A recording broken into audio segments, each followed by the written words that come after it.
Hello and welcome to an amazing podcast. This is Beastie D. And this is Mo D. And we are talking about Beastars. So, fun fact, we usually do the first 2 or 3 episodes. We watched the entire series. Yep, it was that Not to good. say like this is like our first 10 out of 10, but it was really fun and we figured we'd just get it all over with.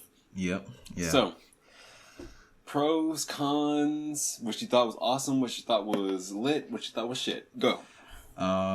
Okay, so I guess the main big thing that was like the biggest pro that came out of this show was just the fact that it was surprisingly good, because I came into it with so many like ideas of what it would be, but it's totally not at all what I thought. Two main things that put me off from, like, because this show came out back in like October, and so 2 things that put me off from starting it for so long, even though a lot of people were saying it's good. One was the fact that it's like a show about animals, and I thought it was just like, you know, some furry stuff for furries. Yeah. And 2 is also the fact that I don't know why, but I generally like, I guess maybe just because from when I was younger, like old CG stuff that I watched just wasn't that good. So I just like have like misconceptions, and I generally don't watch CG stuff. Also because like a lot of stuff that I've seen that I've liked that got adapted to CG were just really bad, like Berserk and Berserk. Kingdom. Yeah, exactly. So, but this is not the same. And in fact, I would say this, because I tried reading the manga too. I would say this is actually an improvement over the manga. Really? But the main thing that like I can take away from this is that it was like a very pleasant surprise. It's a really good show. I 100% agree with you.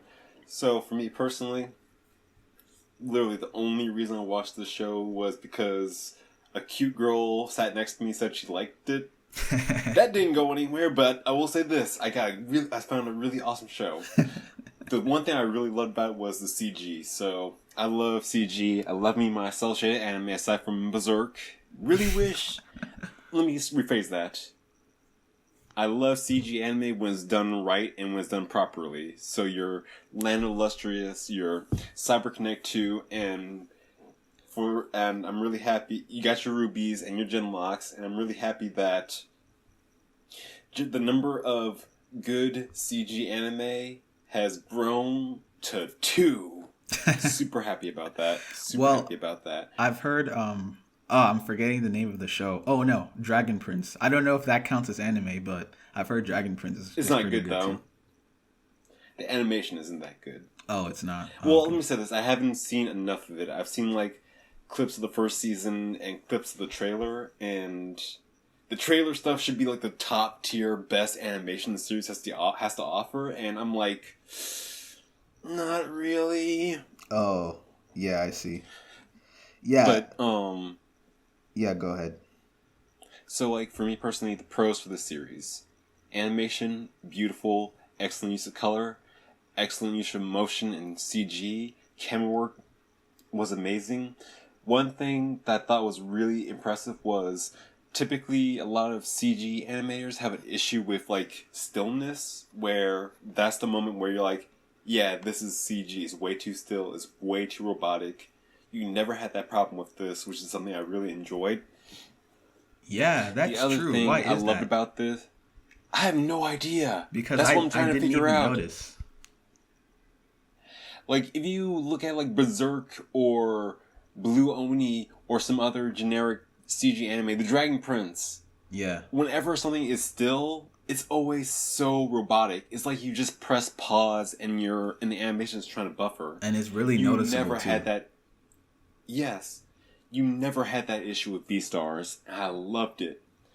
The other thing, the writing. The writing in this show is like, the writing was way better than I thought it was going to be. Yeah, for sure. Like the first 5 minutes, the writers are able to depict and show exactly what the anime is about in the first 5 minutes. Yeah. Every single minute, every single frame of that first 5 minutes did not go to waste. They used every single inch of it. Yeah.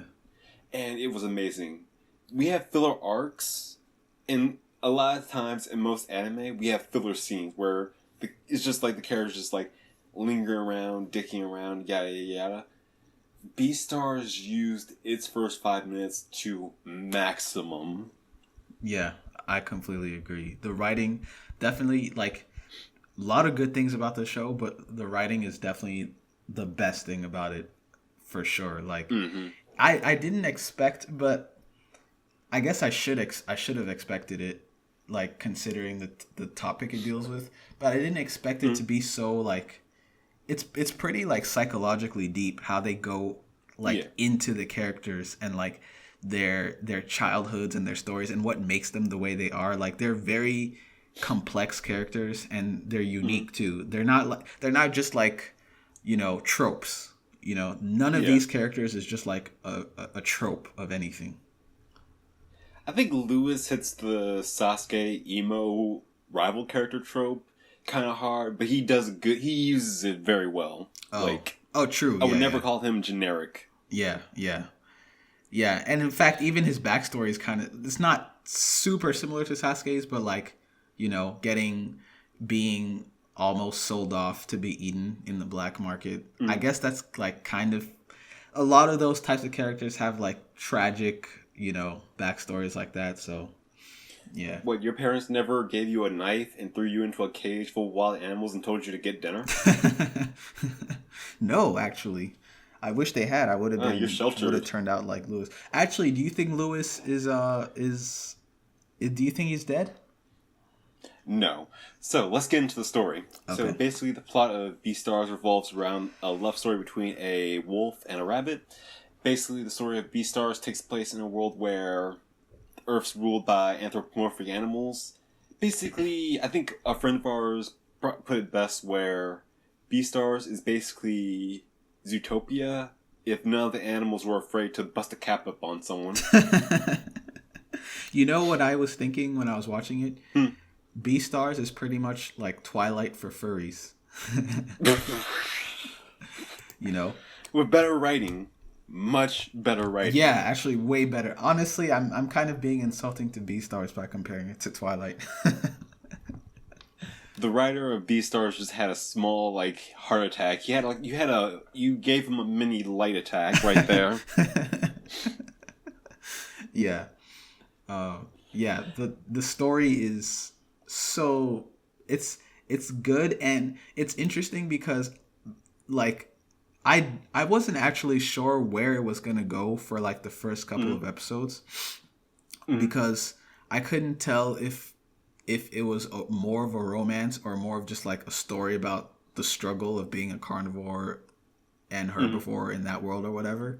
But I guess it's both, and the angle that they take for it is interesting too. Yes. So basically, we have our three main characters: Lugosi, a gray wolf; Haru, a rabbit; and Lewis, a stag or a deer. Which, personal for me, because I was one of my school's mascots. And one of my, I think, I can't remember, I've been to so many. Tragic backstory. Go in 3, 2, 1. Flashback. So, tangents aside, we have Lugosi, the predator, the tall, stoic, socially awkward guy who's desires to be in the shadows, fighting his animal instincts. We have Lewis, the #1 head valedictorian, super perfect student who's also dealing with the weakness of being a herbivore but also desiring strength. And we have Haru, the main love interest between the two of them, who's a white rabbit who's also dealing with being weak in a world that's slowly changing and alternating between valuing strength versus intelligence. And we get the interactions between the three of them in this fancy love triangle. Yep. And I will say this: did you have some trouble trying to take Lewis seriously? At first, yeah, but, like, it's like he just kept pushing so hard with his serious act that like by the middle of the show I just like accepted it. Yes. His ending scene was very nice. Yeah, like it's actually interesting because like starting off I hated him, and like by the end I loved Lewis. The biggest moment that changed it for me was when like we found out his backstory. But but like that last part where we saw him, I guess, when he was about to get killed by those lion yakuza, I was like, this dude is a boss. And also when he had his gun in the head yakuza's mouth, and he was like, beg for your life, and before he even finished begging for his life, he shot him. Oh my god. And he was like, you need to learn a lesson too. Oh my goodness. Lewis is a boss. That scene was the best nature documentary I've ever seen in my life. I know, right? It's a nature documentary with an actually good ending. Like, yeah. Lewis is. I like him a lot. In fact, like, although I had one big issue with him. What? So we get a flashback where we see how he first met up with Haru. How he was going through like the whole shedding of his antlers, and he needed a place to hide before like the prosthetics showed up. Yeah. And he basically hid in like Haru's gardening club shed. Mm-hmm. I had so many questions about that. So like, was he like living in there for like 10 days? Was he like walking around with like a really fancy hat to just like hide that his antlers fell off? Because like for the longest I was just picturing like Lewis with one of those really huge fruit hats. I like do deers, like when they lose their antlers they grow back, right? Yes. Oh, okay. So he just like didn't have antlers for a while.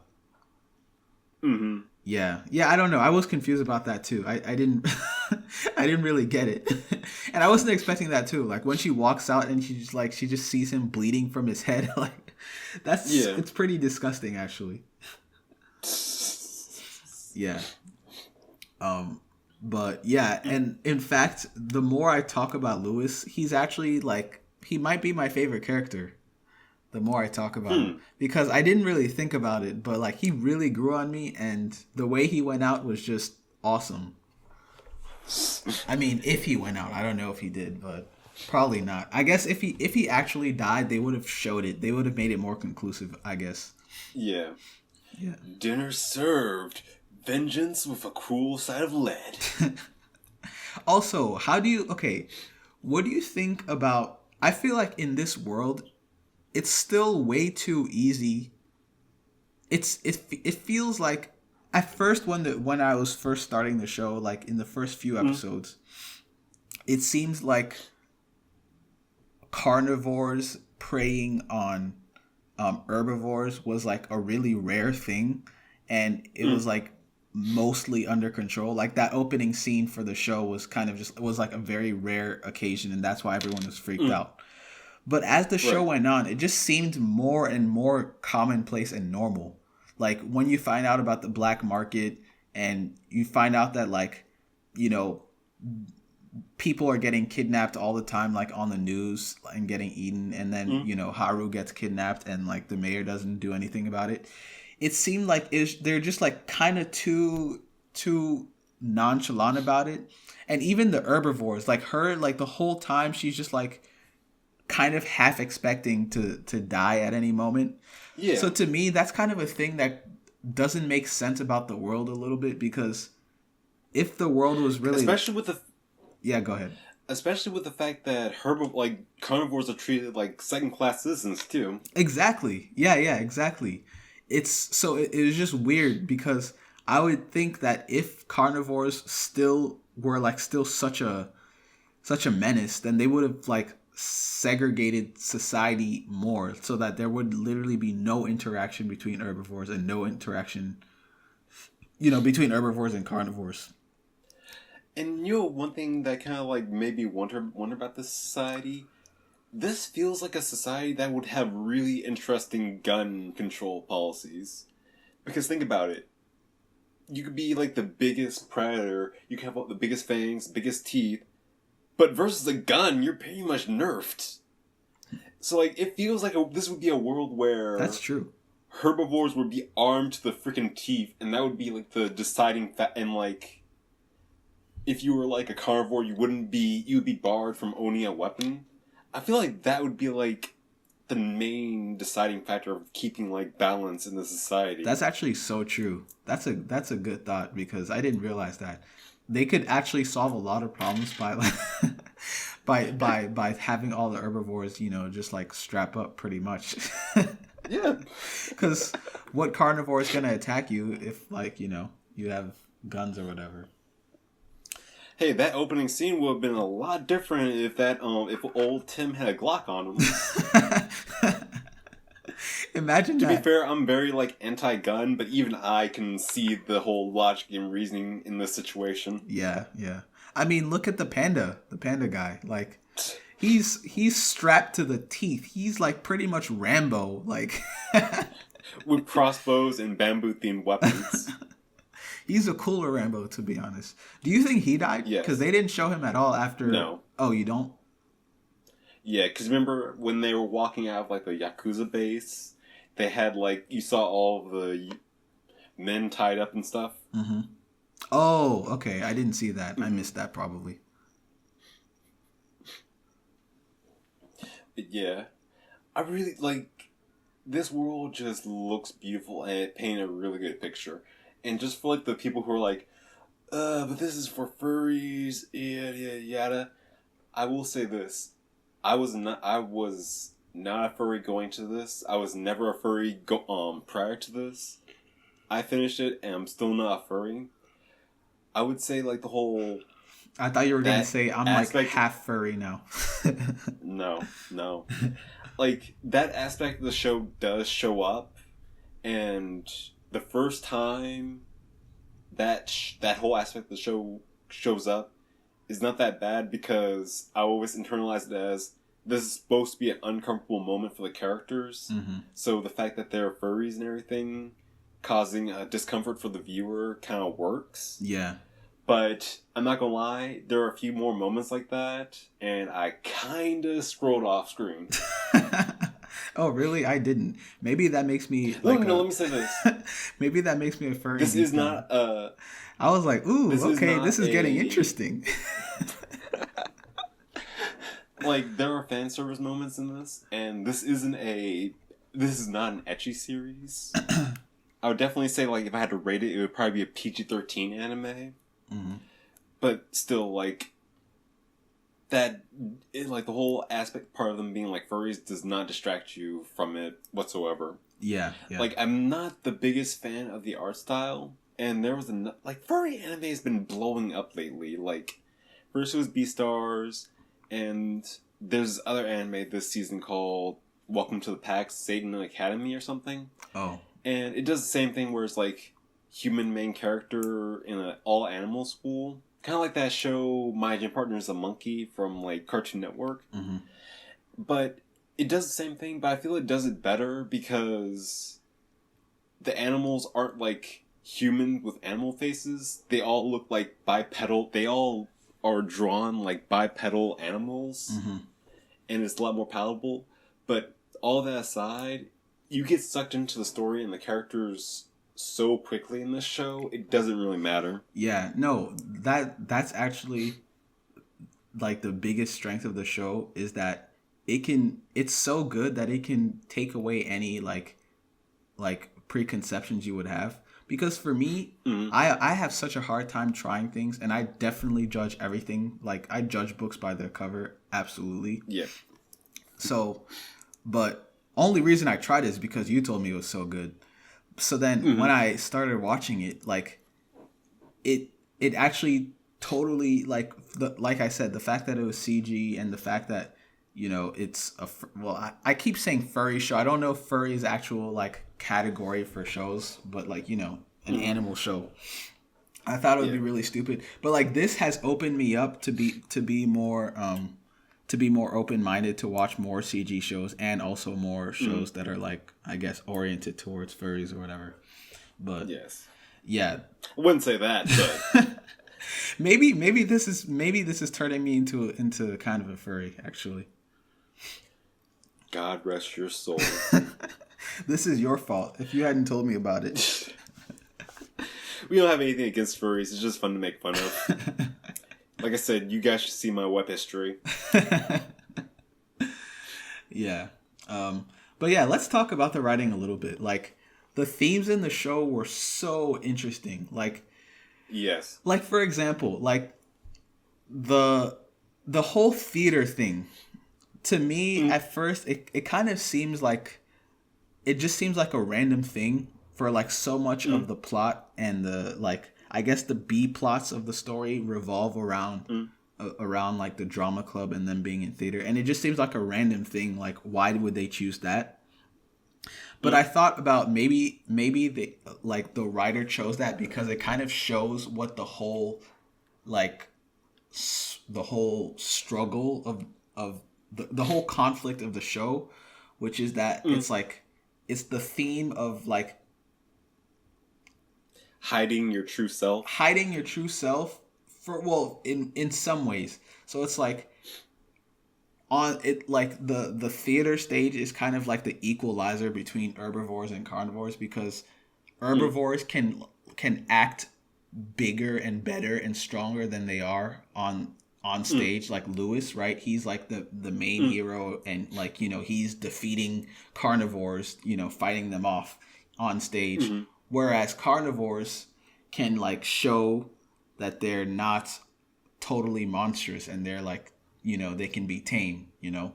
So I don't know if I'm overthinking it, but I feel like that. But at the same time, it's all play acting and all kind of fake, sort of. Yeah, exactly. And it's not, at the end of the day, it's not real. You know, at the end of the day, you take the mask off and you're a carnivore, or you're an herbivore.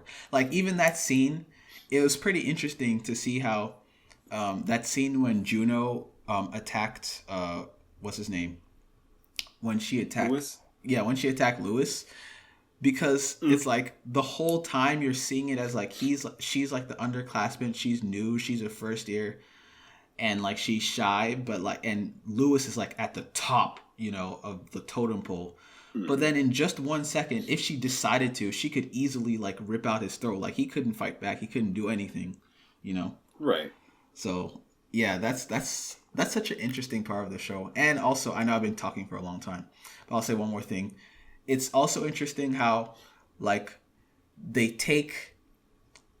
You would expect, like, at face value, if I'm looking at this at face value, I would expect this to be a society where carnivores have more power, and, like, if anyone would be the second-class citizens, it would be the herbivores, because they're just less powerful. But it's completely switched, and it's interesting, because the carnivores are, like, guilty, and they don't want to be seen as brutes.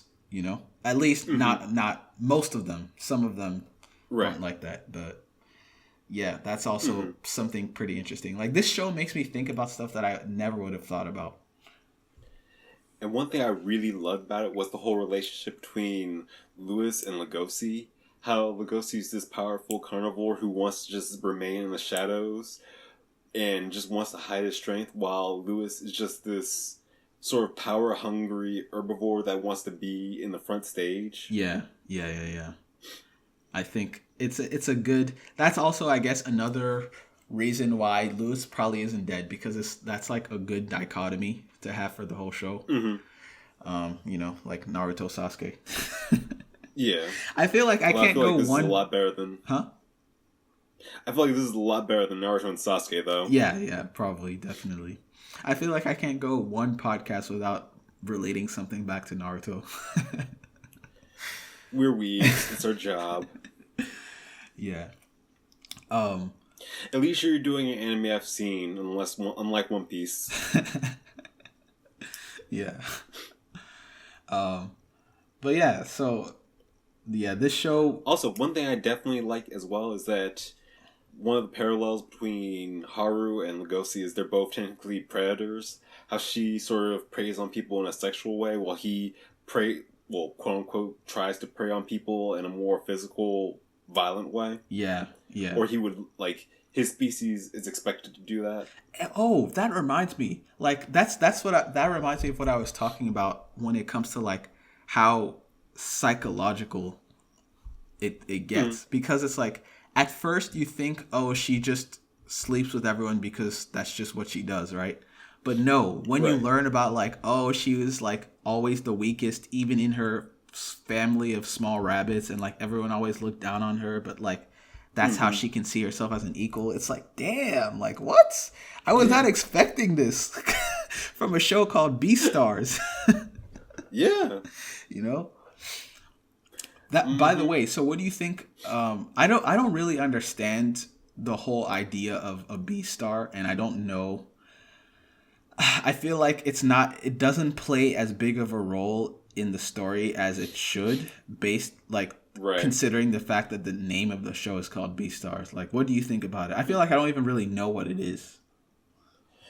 Me neither. And I feel that this show would have been, or at least this season, would have been 100% fine if they just erased that from like the dialogue. Yeah, I think. You know what it makes me think of? It makes me think of the Gangstar scene from JoJo's Bizarre Adventure. It feels like that really weird thing that a character would strive, like, it feels like that one bizarre thing a character would strive for to show off that he's a weird, eccentric character. Yeah, I hope not though, because everything else is so good. I hope that maybe it's just that. I mean, this is just the first season of the show, right? Yeah. So obviously there's Fingers a lot crossed more. Huh? I said fingers crossed it gets another. Yeah. Oh, I think it will, because at the end of the last episode, there's like a little, like a screen thing that said, stay in touch for season 2 or something like that, or like season 2 incoming. So I'm pretty sure it's probably going to get see. a second season. We'll see. Yeah, hopefully. But I'm hoping, and I think it's probably the case, that the idea of Beastars is probably going to become more important later on in the series. And Yeah. I'm guessing probably like he's going to reach a point where he's like, by he, I mean like Legacy, he's going to be like, oh, I'm going to be the Beastar or whatever, you know? And then it's going to be him and Lewis competing for that. Yeah. Yeah. Nice. Also, what did you think about the opening? I wanted to talk about this at the beginning, but I forgot. I really liked it. Yeah. Like, there's even less stop motion anime than there is like CG anime. And honestly, I enjoyed it a lot. I don't think I liked it enough to watch an entire series like this. But I will say it's one of those openings where I never skipped it when I was watching it. Oh, okay. And I was binge watching the series. Yeah, same. Like, I wouldn't watch it the whole series like it, but I think it was like pretty unique. And this is actually one of the better openings that I've seen in a long time, just because like it went so, like, even the music, the tone of the music changed very well with like the story that was going on in the opening. And also you could literally watch the opening and pretty much know what the show is, you know, completely. Which is the number one defining feature of a good opening. Yeah, I mean, I don't think so actually, because I in general, when it comes to openings, I like openings that just look cool, you know, and have good music. Yes, but I guess if they can do that and also tell you what the show's about, then I guess that is ideal. Yes. Yeah. Is there anything else you had in mind? I have a couple more things. Nope. I think that's it for me. Okay. How would you rank it? Oh well, I had a couple more things that I wanted to talk about, so I just want. Okay. So, what did you think about the scene where like they storm the Yakuza house, you know, the Yakuza castle, him and Panda Guy? So, I'm just going to say it. That sounds like the greatest day of a person's life. Because think about it. You half single-handedly took down a murderous gang of lying Yakuza. Not just regular Yakuza, lying Yakuza. I know. You got to drop a mob boss. You got a awesome meal afterwards. And then you got to, like, lie in bed with the girl of your dreams. I'm sorry, that's like Peak life right there. That's the life, man. Yeah, man. I wish I could encounter some yakuza to kill. And also Exactly. that kind of also goes into what I was saying earlier, which is that this is like this place, the setting of this world seems so in order, but it's not. It's so lawless. Like he actually, like they went in and killed a bunch of people. I mean, granted they're yakuza, but like they still went in and killed a bunch of people, and there's just no consequences or anything like that. You know, he maimed the leader. I don't know. It's weird. I mean, I guess a lot of it depends on whether or not Lewis is still alive. But like, if he died and they ate him or whatever, then it was probably, you know, it didn't get out and nothing happened. Right. But if he lived and he killed them or something like that, then I feel like that would kind of be a big news story, you know, like. Yeah. But we haven't heard. And also, this happened towards the end of the season, so maybe they just didn't have time to get to it, and they'll probably get to it next season. God, can you imagine going through all that and having a test the next morning? Good times. I don't need to take your crap. I eat Yakuza members. That's the high school experience. Last thing I wanted to talk about. Who do you think killed Tem? The guy, the guy at the very beginning of the series. You know, the sheep dude. I have to say it was the tiger guy. Yeah, I'm leaning hard toward him, but also I feel like that's too obvious because he's really the only person we've seen who's like super, you know, bloodthirsty. So I feel like it's just like a easy pump fake to make us look like, you know, to make us look at him and think it's him. But also I hope it's him because otherwise I don't know who else it would be, and I feel like it would be kind of counter, what's the word? Like it would be anticlimactic if it just ended up being some random person we don't know about, you know. I don't feel like either that or just the character. I don't feel like it's meant to be played up as like a mystery that needs to be solved, but that's kind of how I'm approaching it. I honestly feel like we haven't even seen the killer this season. It might be the kind of thing where in the after credit shot where you see like Lugosi talking to some random person in like first person, that might be the killer. But I'm not sure. Okay, yeah. And so do you think the guy at the very end of the last episode who like he was walking with Lugosi and Lugosi turned around and he was like, "Why are you smiling?" Do you think that is the same person who killed Tem? Yes. Okay, so you think probably Bill too, right? For that person. Yeah. Yeah. Like if I had to like pick a character from the main cast, I would definitely probably say it was Bill. Yeah. But my second guess is it's probably a character we haven't been introduced yet. Yeah, I would be more leaning towards it's a character we haven't been introduced to if it weren't for that very last scene, because I feel like they wouldn't bother showing it to be someone who's walking alongside what's his name, Lugosi, if it wasn't a character that we knew well and that we knows him, you know.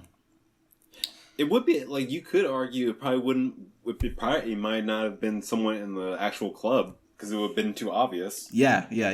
In fact, I feel like it's definitely not someone in the club now that I think about it, because in episode 1, he said like after like even though we're in so many classes together, you're still gonna eat me.